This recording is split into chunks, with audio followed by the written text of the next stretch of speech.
back on Kato Living and Staying right here on the show are Adrian and Mark with Project Success. So much wonderful news with Project Success. We kind of asked this earlier, but did you ever see your role kind of expanded into what it is today? You know, no. Yeah. Leaving college, I was in political science-y kind of things, and I just felt like I had an energy in my body that was like meant to work with young people. And I loved Project Success. I'd volunteered with them throughout college, and I had them obviously when I was younger. And so kind of growing into that and becoming a facilitator, which is what we call the folks that go into the classrooms, and doing that for such a long time. And then kind of looking around when I got to year 10 of like, okay, is this what I'm still passionate about? Is this where I'm going?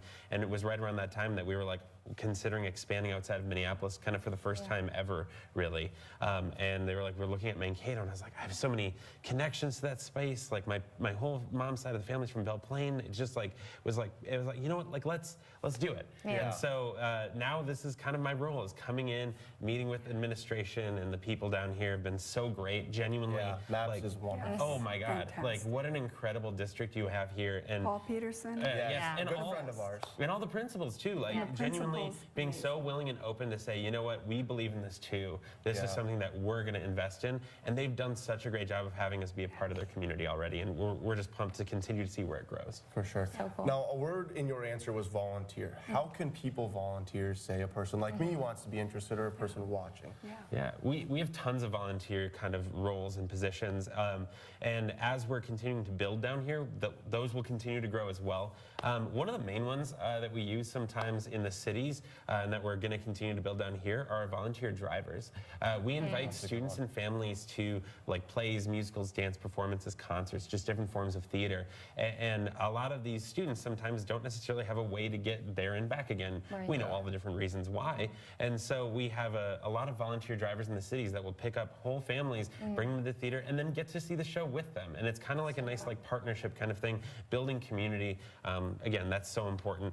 And then there are other ways in which we kind of have volunteers, or other ways people can contribute as well. I don't know if you wanted to contribute. Absolutely, and that's one of the main ways right now. But the other piece I wanted to say is, it's true, we're built on partnerships and maps.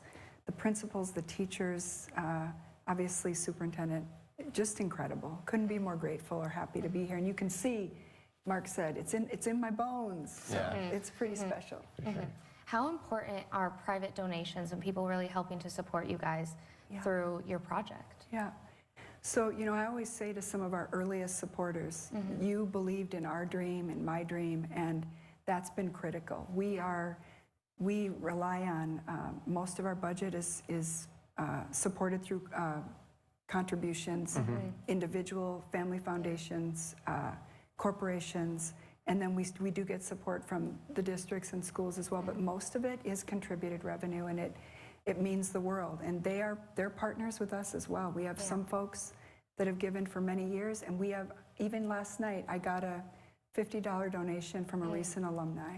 That's So awesome. cool. It Pretty takes a special. community. Yeah. It takes a family, community maybe. to sustain and build. Yeah, a lot of people who are you know, donating to us are people whose kids have now grown up, but they still believe in it because they were able to see how it worked for their. I mean, my mom's been donating since before I worked here. That's really, awesome. yeah.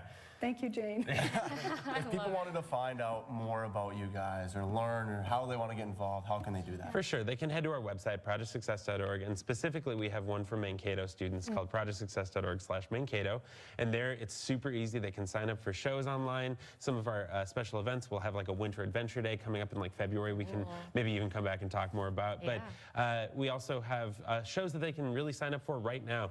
We partner with MSUM, Minnesota State University Mankato. They have a couple of concerts happening, a choir concert, a jazz Mavericks concert that students can get free tickets to, as well as partnering with Merely Players, a local organization. They've been on our show before. Yes, so we're familiar. Yeah, but we have one of their dates. They donated a bunch of tickets for our students to be able to see. Cool. So again, if any of that sounds great, go to our website, projectsuccess.org/Mankato for more information. Thank you guys so We much. appreciate it. Thank you for having us on. Yeah, for sure.